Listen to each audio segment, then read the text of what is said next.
అదే RTV app వార్తల్ని క్షణాల్లో చదివే అవకాశం ఉంటుంది. ఒక న్యూస్ పేపర్, ఒక టెలివిజన్ ఛానల్ మీ చేతుల్లో ఎప్పుడూ ఉంటాయి. ఈరోజు రాష్ట్ర వ్యాప్తంగా భారీ వర్షాలు పడతా ఉన్నాయి. ఇంకా మరో 48 గంటలు కూడా రాష్ట్ర వ్యాప్తంగా తీవ్ర వర్షాలు ఉంటాయని, వాయుగుండం కూడా వచ్చిందని మరి వాతావరణ శాఖ కూడా తెలుపుతున్నది. ఈ నేపథ్యంలో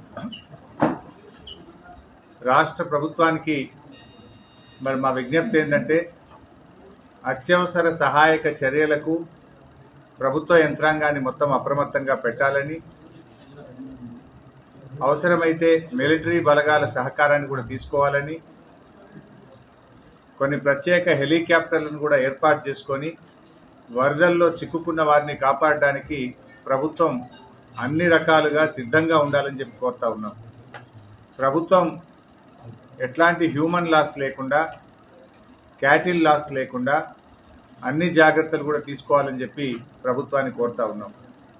ముఖ్యంగా బీఆర్ఎస్ పార్టీ ప్రజాప్రతినిధులు, బీఆర్ఎస్ పార్టీ నాయకులు, బీఆర్ఎస్ పార్టీ శ్రేణులందరికీ కూడా పార్టీ తరఫున విజ్ఞప్తి ఏంటంటే, ఎక్కడ ప్రజలకు ఇబ్బంది ఉన్నా మీరందరూ కూడా సహాయక చర్యల్లో పాల్గొనాలని, ప్రజలకు రక్షణగా నిలవాలని, ఎక్కడైనా ప్రజలకు ఇబ్బందులుంటే బీఆర్ఎస్ కార్యకర్తలు పూర్తి స్థాయిలో వారికి సహకరిస్తూ అన్ని రకాల సహాయ సహకారాలు అందించాలని బీఆర్ఎస్ పార్టీ తరఫున పార్టీ శ్రేణులందరికీ కూడా విజ్ఞప్తి చేస్తూ ఉన్నాం.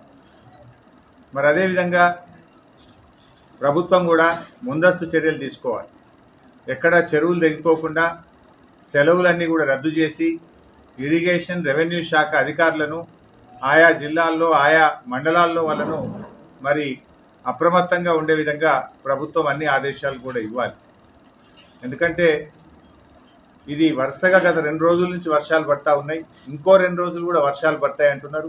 ఇంకొక వైపు వాయుగుండం కూడా వచ్చింది అంటున్నారు. కనుక బాగా తడిచి ఉంటే కనుక పాత ఇండ్లు కూలిపోయే ప్రమాదం ఉంటుంది. గతంలో 1-2 సంఘటనలు మనం చూసాం.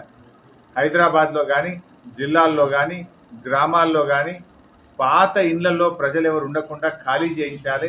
అవసరమైతే క్యాంపులు పెట్టి వారికి జాగ్రత్తగా చూసుకోవాల్సిన అవసరం కూడా ఉంది. ఎందుకంటే వర్షానికి బాగా నాని 2-3 రోజులు నానినప్పుడు ఆ పాత ఇంటి గోడలు కూలిపోవడం, పైకప్పులు కూలిపోవడం చాలా సందర్భాల్లో కూడా మనం చూసాం. అందువల్ల ఆ పాత ఇళ్లలో ఉన్నటువంటి వాళ్ళను బయటకు తెచ్చే విధంగా అటు జిహెచ్ఎంసీలో, ఇటు మున్సిపాలిటీల్లో కూడా ప్రభుత్వం యుద్ధ ప్రాతిపదికన చర్యలు తీసుకోవాలని చెప్పి కూడా ప్రభుత్వాన్ని మేము కోరుతా ఉన్నాం.